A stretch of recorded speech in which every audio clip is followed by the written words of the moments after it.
Hello students, मैं अमित कुमार सिंह आप सभी लोगों का अपने यूट्यूब चैनल पर स्वागत करता हूं। फ्रेंड्स, जो आज मैं जो टॉपिक लेकर आया हूं वो केमिस्ट्री के लिए बेसिक है। उसमें हम एल्केन्स के बारे में पढ़ेंगे। एल्केन्स में भी क्या, एल्केन्स बेसिक एल्केन्स क्या होते हैं और वो आप लोगों के लिए कितना इम्पोर्टेंट है, ये सभी चीज़ें हम उसमें शामिल करेंगे। ठीक है ना? तो चलिए, किसी भी केमिस्ट्री को पढ़ने के लिए हमें उसमें बहुत सारी चीज़ों को जानना पड़ता है। इसमें बेसिक चीज़ें जाननी पड़ती हैं जो कि हमारे केमिस्ट्री के लिए बहुत इंपॉर्टेंट होती हैं।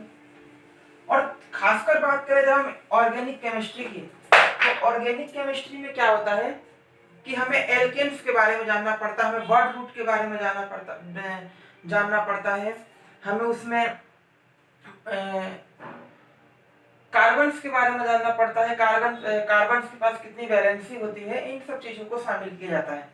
ठीक है, तो चलिए आगे बढ़ते हैं वीडियो में। ठीक है, तो क्या क्या जानेंगे, सबसे पहले मैं उसको एक आपको बिंदुवार बता दूं कि हम किस किस के बारे में, चीजों के बारे में हम बात करेंगे। ठीक है ना? एक रूपरेखा तैयार करते हैं, उसके आधार पर हम बात करेंगे और उसी रूपरेखा के आधार पर ही उसके आगे की वीडियो आपके लिए मैं प्रोवाइड करवाते रहूंगा। ठीक है, ये ऐसा वीडियो है जिसके द्वारा आप बहुत सारी चीजों को जान सकते हैं केमिस्ट्री के क्षेत्र में। ठीक है ना? चलिए, तो सबसे पहले जो हम बात करेंगे वो करेंगे हम बात बेसिक चीजों के बारे में हम बात करेंगे। ठीक है ना? बेसिक बेसिक मतलब क्या, एल्केन्स के बारे में बात करेंगे हम। एल्केन्स क्या होते हैं, 10th 9th 10th में आप लोगों ने पढ़ा होगा, मीथेन, एथेन, प्रोपेन, ब्यूटेन, इन सब चीजों के बारे में पढ़ा होगा। उससे थोड़ा हट के बात करेंगे क्योंकि हम 11th में आ चुके हैं और 11th में थोड़ा बेस ज्यादा होना चाहिए। ठीक है ना? उसके बाद हम जो बात करेंगे वो हम बात करेंगे कॉम्प्लेक्स सब्स्टिट्यूएंट्स के बारे में। कॉम्प्लेक्स सब्स्टिट्यूएंट्स क्या होते हैं, इसका मतलब, कॉम्प्लेक्स का मतलब क्या, थोड़ा जटिल। कॉम्प्लेक्स के सब्स्टिट्यूएंट्स के अंदर सब्स्टिट्यूएंट्स मतलब ब्रांच के अंदर ब्रांच, ऐसी चीजों के बारे में हम बात करेंगे। और क्या बात करेंगे हम, IUPAC नोमेनक्लेचर के बारे में बात करेंगे। इस टॉपिक पर भी बात करेंगे। ठीक है, उसके बाद हम बात करेंगे फंक्शनल ग्रुप पर। फंक्शनल ग्रुप जो कि उस पूरे वर्ड रूट को ही चेंज कर देते हैं। फंक्शनल ग्रुप के बारे में हम बात करेंगे। फंक्शनल ग्रुप में इंपॉर्टेंट होते हैं कौन कौन से, एक होता है एल्कोहल होता है, एल्डिहाइड होते हैं,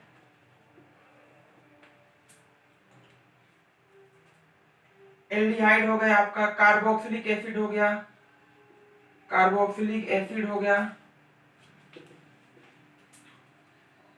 ईथर हो गया। तो इन सब चीजों के बारे में हम एक एक टॉपिक पर एक एक प्रोवाइड करूंगा मैं वीडियो, और बहुत अच्छे से प्रोवाइड आप लोग उसके माध्यम से पढ़ सकते हैं। एल्कोहल के नेमिंग के बारे में बात होगी, एल्डिहाइड के, एसिड, एमाइड, इन सभी चीजों पर हम बात करेंगे। ठीक है, बट टाइम आने पर। उसके अलावा हम जो आगे लेकर चलेंगे, अभी फिलहाल में हम इन बेसिक चीजों पर बात करेंगे, बेसिक कॉन्सेप्ट्स को क्लियर करेंगे और समझने का प्रयास करेंगे। ठीक है ना?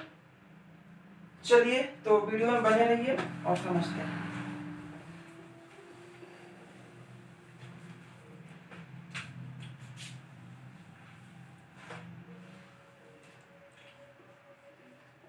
IUPAC नोमेनक्लेचर पढ़ते समय ये ध्यान रखना, IUPAC नोमेनक्लेचर पढ़ते समय ये ध्यान रखना कि एक छोटी से छोटी बेसिक चीजें भी बहुत इंपॉर्टेंट रखती हैं, बहुत ही इंपॉर्टेंट होती हैं। हम IUPAC नोमेनक्लेचर को 3 टर्म में डिवाइड कर देंगे। एक होता है, 3 टर्म में डिवाइड करके हम उसको पढ़ेंगे। पहला होता है इसको प्रीफिक्स, दूसरा होता है वर्ड रूट और तीसरा होता है सफिक्स। प्रीफिक्स का मतलब क्या, प्रीफिक्स का मतलब कि नाम के आगे नाम के आगे कुछ भी चीज लगा दो, ठीक है। नाम के आगे चीजें जुड़ती हैं, इसको सफिक्स बोलते हैं। हिंदी में आप लोगों ने इसको जाना होगा। इसको उपसर्ग बोलते हैं हिंदी में, और इसको प्रत्यय बोला जाता है। ये हिंदी के लिए बता रहा हूं, लेकिन जब हम नोमेनक्लेचर करेंगे तो इन दोनों का भी बहुत महत्वपूर्ण स्थान होता है, ठीक है ना। चलिए, प्रीफिक्स हो गया, सफिक्स हो गया और वर्ड रूट हो गया। प्रीफिक्स को हम अगेन 2 पार्ट में डिवाइड कर देते हैं, ठीक है ना। सेकेंडरी सफिक्स और प्राइमरी सफिक्स। ध्यान रखना, जब भी मैं 2 डिग्री और 1 डिग्री लिखूं तो इसको आप क्या समझोगे, इसको आप ये समझोगे कि ये सेकेंडरी सफिक्स है और ये प्राइमरी सफिक्स है, ठीक है। इसको मैं ऐसा कर देता हूं ताकि आप लोगों को दिक्कत ना हो। वर्ड रूट में क्या पढ़ेंगे, कार्बन कार्बन प्रेजेंट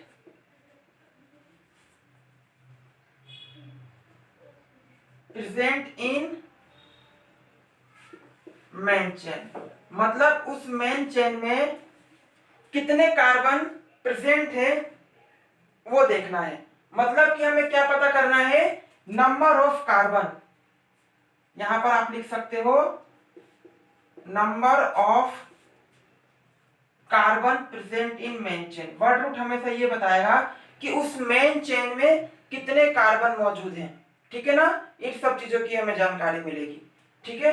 तो क्या पता चलेगा वर्ड रूट के माध्यम से, वर्ड रूट ये कहता है कि उस कार्बन में, उस कार्बन की उस चेन में कितने कार्बन जुड़े हुए हैं, उस आधार पर हम बात करेंगे। सफिक्स को भी हम 2 पार्ट में डिवाइड कर सकते हैं। पहला क्या, प्राइमरी सफिक्स, और दूसरा क्या, सेकेंडरी सफिक्स, ठीक है। प्राइमरी सफिक्स और सेकेंडरी सफिक्स। सेकेंडरी सफिक्स में क्या आएगा, ब्रांचेस आएंगे। ब्रांचेस मतलब ब्रांचेस का कार्बन की एक मेन चेन से जो पार्श्व रूप में जो श्रृंखलाएं जुड़ी होती हैं उनको हम ब्रांचेस बोलते हैं। मेथिल, एथिल, ब्रोमो, फ्लोरो, क्लोरो, इन सब टाइप की चीजें होती हैं, तो ब्रांचेस हो गया। ब्रांचेस, इसको इंग्लिश में बोलते हैं सब्स्टिट्यूएंट्स, ठीक है। तो प्राइमरी सेकेंडरी सफिक्स में, प्रीफिक्स में हम क्या पढ़ेंगे, ब्रांचेस और सब्स्टिट्यूएंट्स के बारे में।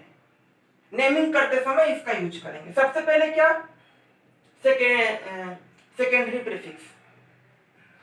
प्राइमरी सफिक्स हमें बहुत कम देखने को मिलता है, लेकिन ये भी आएंगे तो हम इसके बारे में बात करेंगे। क्या हो जाएगा, इसमें साइक्लो कंपाउंड्स आते हैं, स्पाइरो कंपाउंड्स आते हैं, और स्पाइरो, और कौन से कंपाउंड्स आते हैं, बाइसाइकल कंपाउंड्स आते हैं, ठीक है ना।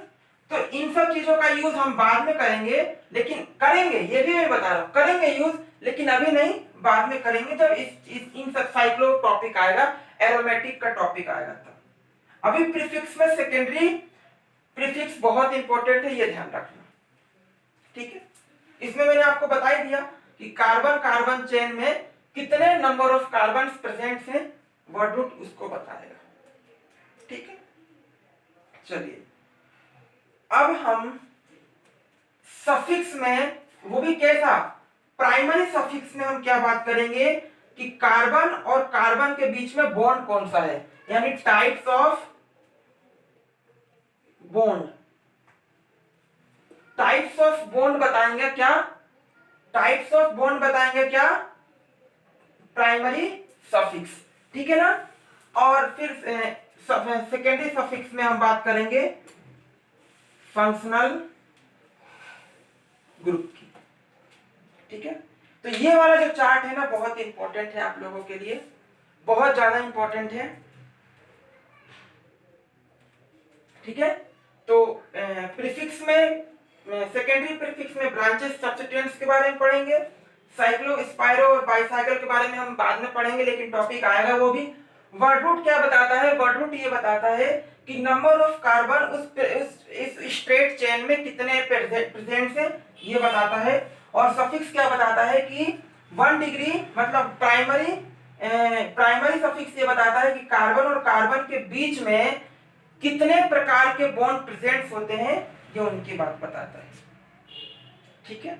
चलिए, तो ये सब आप लोग बहुत इंपॉर्टेंट है, अगर आप लोगों ने नहीं लिखा है तो वीडियो को पॉज करके आप लिख सकते हैं, जो कि बहुत इंपॉर्टेंट है आयुर्वेद नोमेनक्लेचर के लिए। ठीक है ना। तो अब हम आगे बढ़ते हैं, कुछ सब्स्टिट्यूएंट्स के बारे में बात कर लेते हैं। किसके बारे में बात करेंगे? सब्स्टिट्यूएंट्स के बारे में बात कर लेते हैं, जो कि बहुत इंपॉर्टेंट है आप लोगों के लिए। ठीक है ना।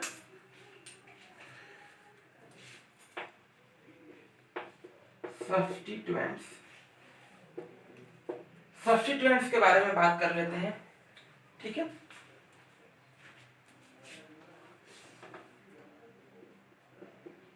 इसको बोलते हैं नाइट्रो। क्या बोलते हैं? नाइट्रो बोलते हैं।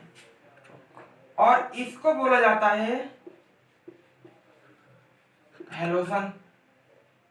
अब X की वैल्यू यहां पर कुछ भी हो सकती है, क्लोरीन है तो क्लोरो, ठीक है ना, फ्लोरीन है तो फ्लोरो।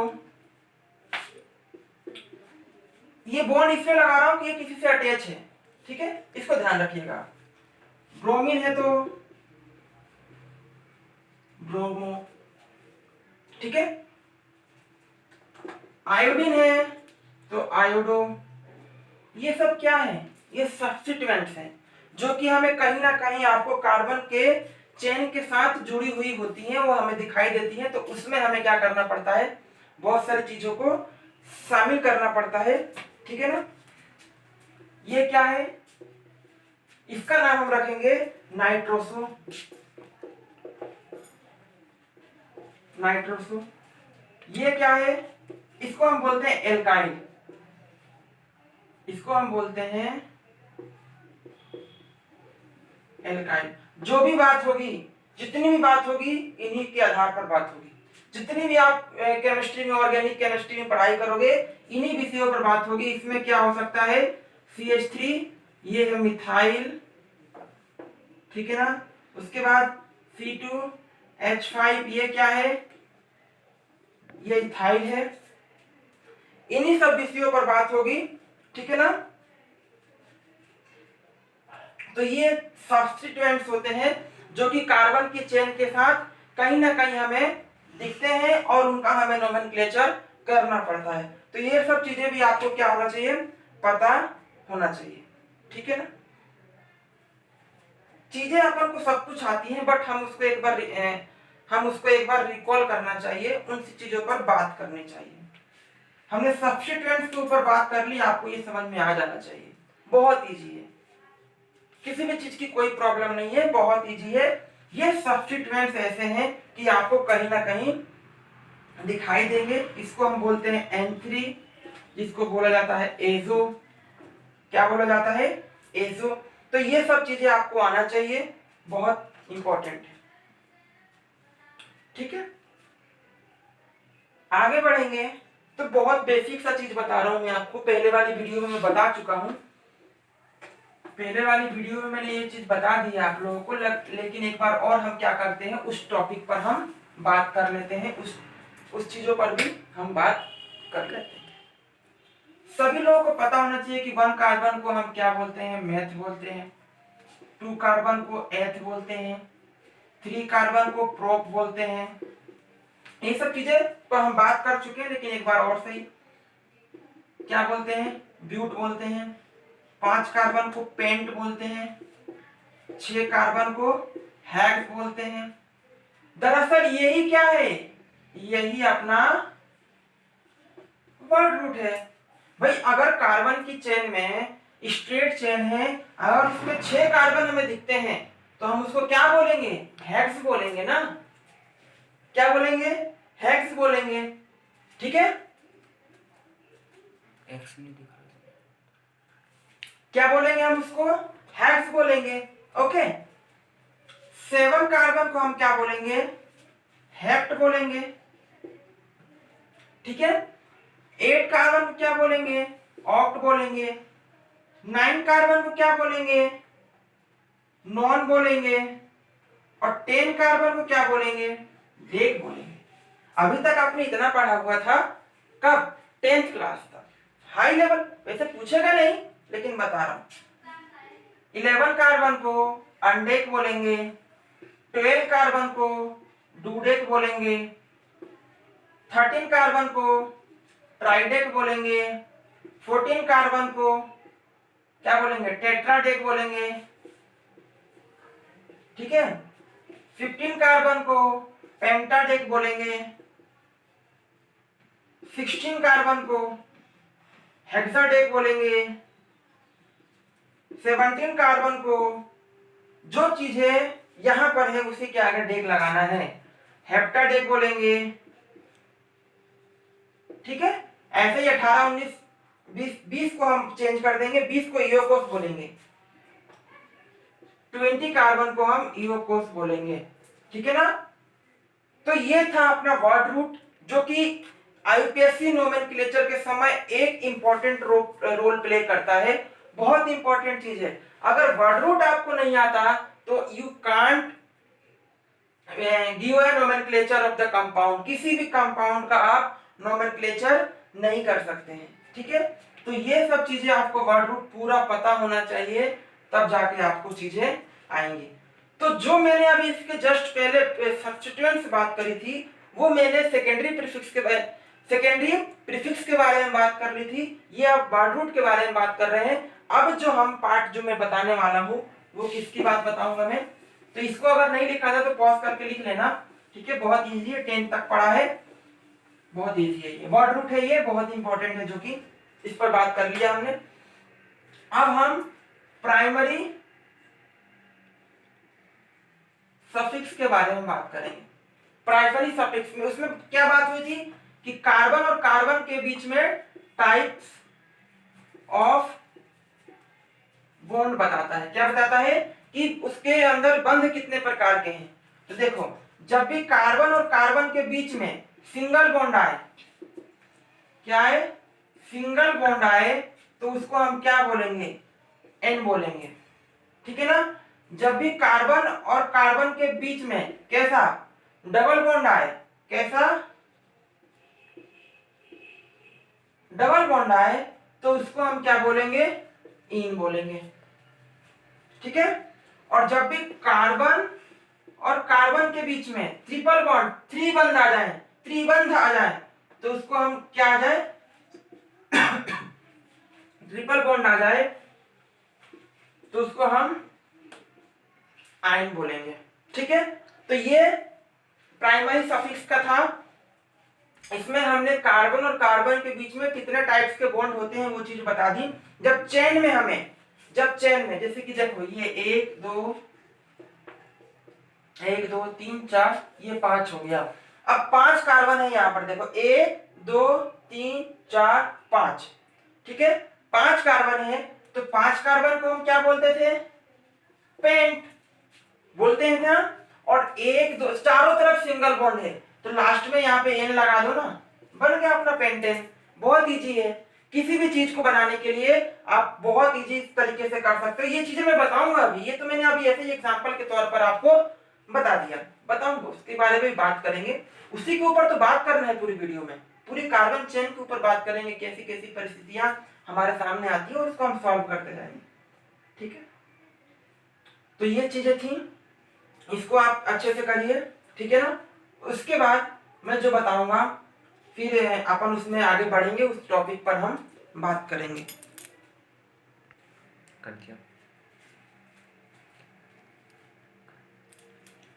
ठीक है। तो हम किस टॉपिक पर बात करेंगे अब, हम बात करेंगे अब रूल्स ऑफ नोमेनक्लेचर के ऊपर। क्या कहता है रूल्स ऑफ नोमेनक्लेचर, ठीक है। Rules of nomenclature, rules of nomenclature क्या कहता है इसके ऊपर बात करेंगे। सबसे पहले select the longest chain। क्या करना है हमें, सबसे बड़ा चेन चुनना है। नोमेनक्लेचर करते समय हमें सबसे बड़ा चेन चुनना है, सबसे बड़े चेन की हमें चॉइस करनी है। क्या, need to be not need to be not straight, मतलब क्या जरूरी नहीं हो कि वो सीधा हो, आड़ा टेढ़ा तिरछा कैसा भी हो, लेकिन सबसे बड़ा चेन हो, उस पूरे श्रृंखला में सबसे बड़ा चेन होना चाहिए। हमें इससे मतलब नहीं है कि वो पूरी तरह से सीधा हो, हमें उससे मतलब नहीं है कि वो बिल्कुल एक लाइन से चले, ऐसा कोई हमें उसमें नियम में नहीं है। नियम ये कहता है कि सबसे बड़ी चेन को हमें चुनना है, ठीक है, सबसे बड़ी चेन को हमें चुनना है, और उसको चुनने के लिए हम कुछ भी करेंगे, कुछ भी नहीं मतलब केमिस्ट्री के नियम के अनुसार ही चलेंगे, कुछ भी नहीं कर सकते, ठीक है, कुछ भी नहीं कर सकते। चलिए देखते हैं कैसे। एक दो, ये हमने कार्बन कार्बन की चेन ले ली, कुछ इधर बढ़ा दिया, ठीक है, यहाँ पर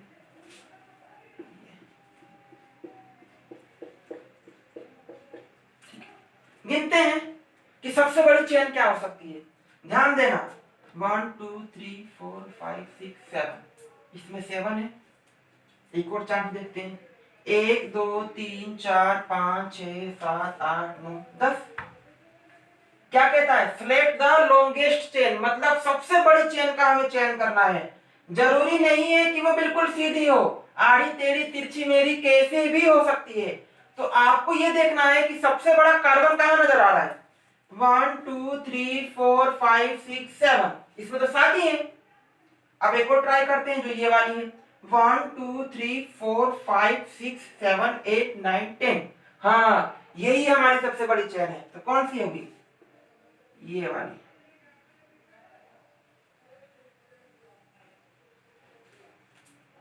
ये वाली हमारी सबसे बड़ी चेन बन गई। और ये जो बचा, ये क्या कहलाएगा, यही सब्स्टिट्यूएंट्स कहलाएगा, मतलब ये ब्रांचेस हैं, ये जुड़ी हुई चीजें हैं, ठीक है ना। तो इसके हम अभी बाद में बात करेंगे। हमें पता चल गया कि सबसे बड़ी चेन क्या है, हमारे सबसे बड़ी चेन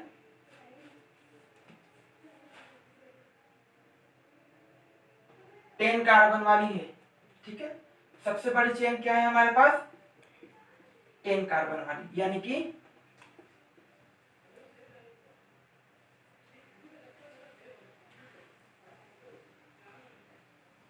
ये वाली, ठीक है। सबसे बड़ी चेन हमारे पास ये वाली। अब एक चीज और इसमें क्वेश्चन आ सकता है कि भाई जब मान लिया कि ऐसा कार्बन चेन, ऐसी कार्बन चेन जिसमें इधर से भी काउंट करने पर 10 कार्बन आ जाए, मानने के लिए बोल रहा हूं मैं, मतलब इधर से भी सीधी काउंट करें तो भी 10 आ रहा है, और टेढ़ी मेढ़ी हमने काउंट किया तो भी हमें कैसा, उतना ही कार्बन आ रहा है। तो क्या करेंगे, तो हमें एक चीज करना है, हम उस चेन को चुनेंगे जिसमें सबसे ज्यादा ब्रांचेस सब्स्टिट्यूएंट्स जुड़े हुए हों, सबसे ज्यादा ब्रांचेस जुड़ी हुई हो, हमें उन चीजों को सिलेक्ट करना पड़ेगा, ठीक है ना। तो क्या करेंगे, अगर हमारा आता है कि ये तो हमारा पहला रूल है, पहला रूल क्या है कि सेलेक्ट द लॉन्गेस्ट चेन। अगर लॉन्गेस्ट चेन, अगर मान लो इसमें भी 10 कार्बन होते, अगर मैंने इसको भी बढ़ा दिया, चलो इसको भी बढ़ा दिया, 1 2 3 4 5 6 7 8 9 10, अब बताओ इसमें कौन सा सिलेक्ट करूं, मैं ये टेढ़ा मेढ़ा वाला करूं कि सीधा करूं, पता ही नहीं है, कोई हमें पता ही नहीं, बताया ही नहीं किसी ने। मैं बता रहा हूं, हमें उस चीजों को, हमें ऐसी सिलेक्ट करनी है जिसमें सबसे ज्यादा ब्रांचेस जुड़ी हुई हो, ठीक है। मतलब सबसे ज्यादा ब्रांचेस क्या, जिसमें सबसे ज्यादा पार्श्व श्रृंखला जुड़ी हुई हो, जिसमें ज्यादा हमें, जैसे कि एग्जाम्पल के लिए आप ले सकते हो,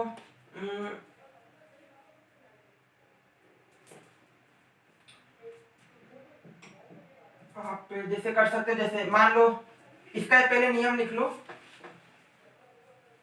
if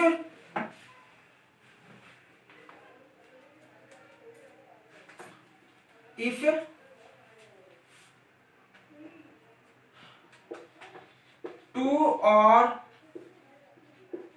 more than longest chain in the longest chain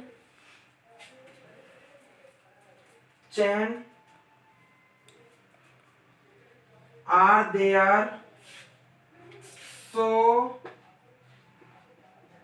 select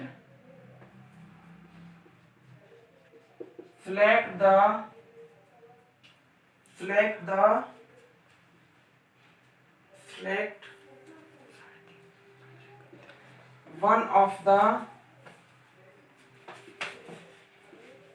maximum number of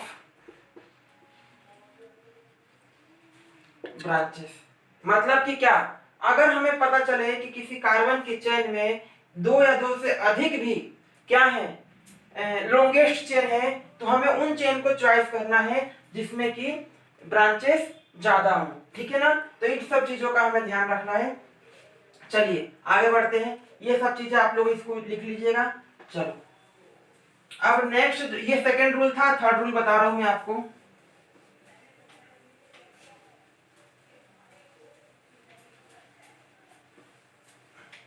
अब भाई एक क्वेश्चन आता है कि चलो ठीक है, हमने सेलेक्ट लॉन्गेस्ट चेन भी हमने चुन लिया, सब कुछ कर लिया, अब नंबरिंग कहां से करेंगे, नंबरिंग कैसे करेंगे, ये बात आ जाती है अपने क्वेश्चन। तो नंबरिंग करने के लिए मैं आपको बता दूं, हैशटैग करके, सॉरी, तीसरा जो रूल है अपना, तीसरा रूल क्या कहता है,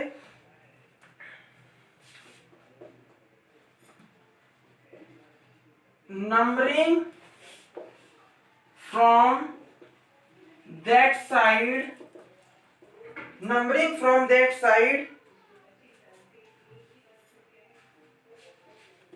so that branch gets lowest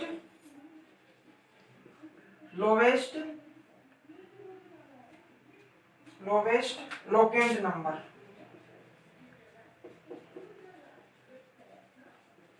ठीक है, numbering from that side so that branches gets lowest locant number, हमें वहां से नंबरिंग करना है जहां से ब्रांचेस पास में जुड़ी हुई हो। जैसे देखो 1 2 3 4 5 6, चलो ये 7, ठीक है, यहां से एक कार्बन, यहां से एक कार्बन। आपको हाइड्रोजन भरना आना चाहिए।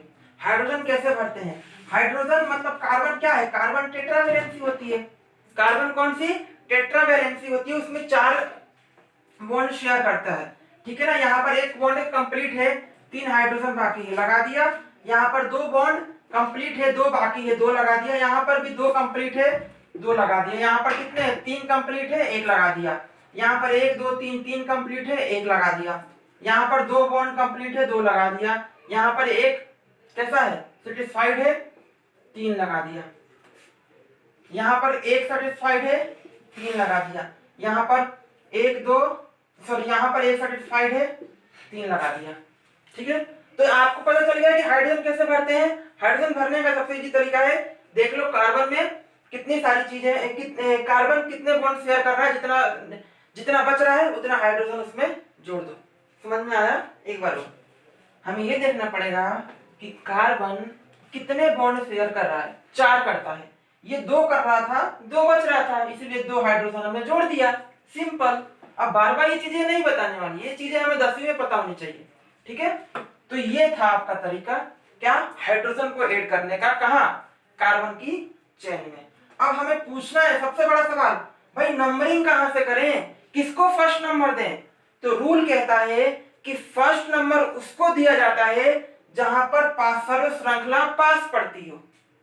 हाँ, पार्श्व श्रृंखला पास पड़ती हो, वहां से हमें नंबरिंग करना पड़ता है। देखते हैं, यहां से गिन के देखते हैं, 1 2 3 4, चौथे नंबर पे जुड़ा है, इधर से करते हैं, 1 2 3, यहाँ तो तीसरे नंबर पे मिल रहा है, किधर से करेंगे, जहां से पास में पड़ता हो।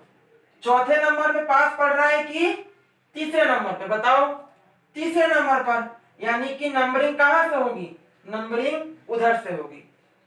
ठीक है, यानी कि 1 2 3 4 5 6 7।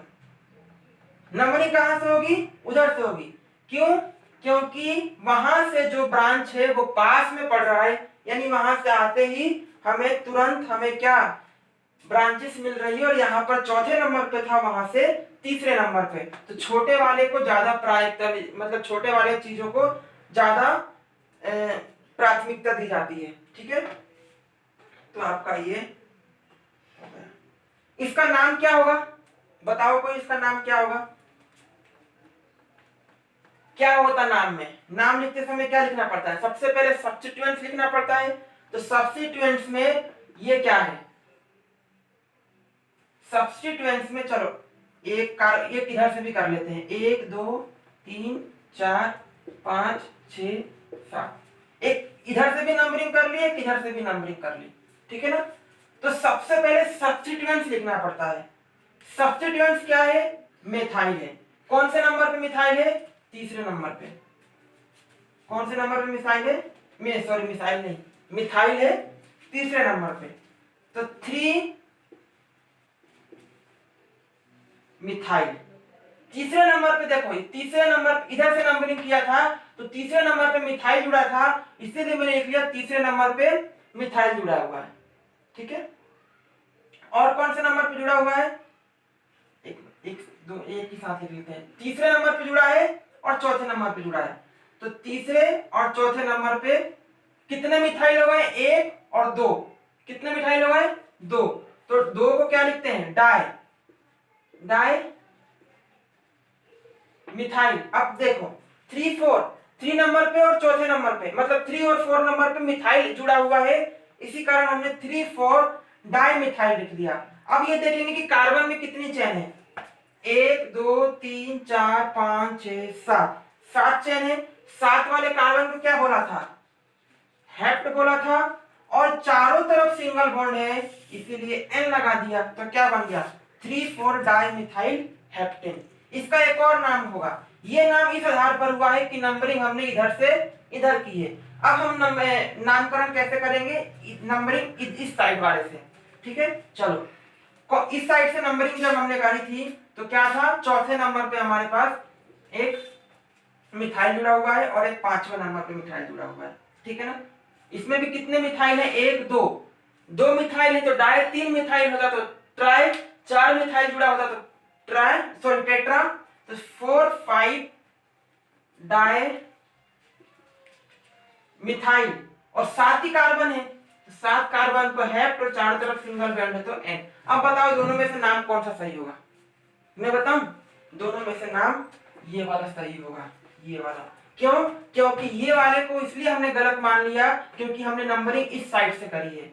नंबरिंग इस साइड से कभी नहीं होगी, क्योंकि यहाँ पर चौथे नंबर पे मिल रहा है सब्स्टिट्यूएंट्स और यहाँ पर तीसरे नंबर पे मिल रहा है, इसीलिए इस वाले नंबरिंग को हम ज्यादा प्रायोरिटी देते हैं और ये वाला नाम सही है। ठीक है ना?